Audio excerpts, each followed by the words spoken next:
ನಮ್ಮ ಚಿಂತಾಮಣಿ ನ್ಯೂಸ್ ಕನ್ನಡಕ್ಕೆ ಸ್ವಾಗತ.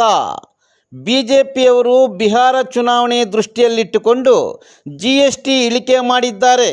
ಉನ್ನತ ಶಿಕ್ಷಣ ಸಚಿವ ಡಾಕ್ಟರ್ MC ಸುಧಾಕರ್ GST ಇವತ್ತು ಈ ದೇಶದಲ್ಲಿ ಅನುಷ್ಠಾನ ಮಾಡಿದ್ರು.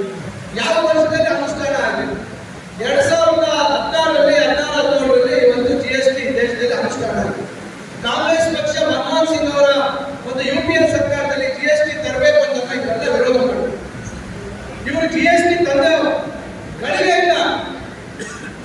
ಮಾನ್ಯ ರಾಹುಲ್ ಗಾಂಧಿ ಅವರು ಇದು ಬಹಳ ಅವೈಜ್ಞಾನಿಕ, ನೀವೇನು ಇವತ್ತು ಸ್ಲ್ಯಾಬ್ಸ್ ಫಿಕ್ಸ್ ಮಾಡಿದ್ದೀರಾ 28%, 15%, 12%, ಇದೆಲ್ಲ ಅವೈಜ್ಞಾನಿಕ, ನೀವು ಬಡವರ ಮೇಲೆ ದೊಡ್ಡ ಹೊರೆ ಆಗ್ತಾ ಇದ್ದೀರಾ ಅಂತಕ್ಕಂಥದ್ದನ್ನ ಹೇಳಿದ್ರು. ಕಡೆಗೆ ಅದನ್ನ ಗಬ್ಬರ್ಸಿಂಗ್ ಟ್ಯಾಕ್ಸ್ ಅಂತ ಕೂಡ ಕರೆದ್ರು ರಾಹುಲ್ ಗಾಂಧಿ. ಇಷ್ಟೆಲ್ಲ ರಾಹುಲ್ ಗಾಂಧಿ ಅವರು ಕರೀತಾ ಇದ್ರೆ ಇವರೀಗ ಬಿಹಾರ ಚುನಾವಣೆ ಬಂತು ಅಂತ ಹೇಳಿ ಸ್ವತಂತ್ರ ದಿನಾಚರಣೆ ವೇದಿಕೆಯಲ್ಲಿ ಹೇಳ್ತಾರೆ GST ಅನ್ನ ಕಮ್ಮಿ ಮಾಡ್ತೀವಿ.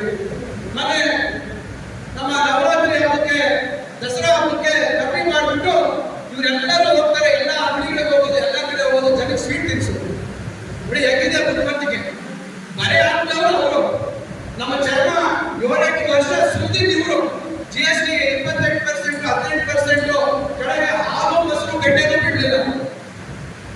ಅದ್ರ ಮೇಲೆ GST ಹಾಕಿ ನಮ್ಮ ಚರ್ಮ ಸುಳಿದ್ಬಿಟ್ಟು ಈಗ ಅವರೇ ಹೋಗ್ಬಿಟ್ಟು ಜನರಿಗೆ ಸ್ವೀಟ್ ತಿನ್ಸೋದು GST ಕಮ್ಮಿ ಮಾಡಿದ್ದಾರೆ.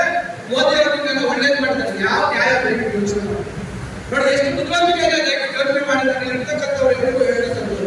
ಇದಕ್ಕಿಂತ ಬುದ್ಧಿವಂತರು ಸಿಗ್ಲಿಕ್ಕೆ ಸಾಧ್ಯ ಇದೆಯಾ? ದಯವಿಟ್ಟು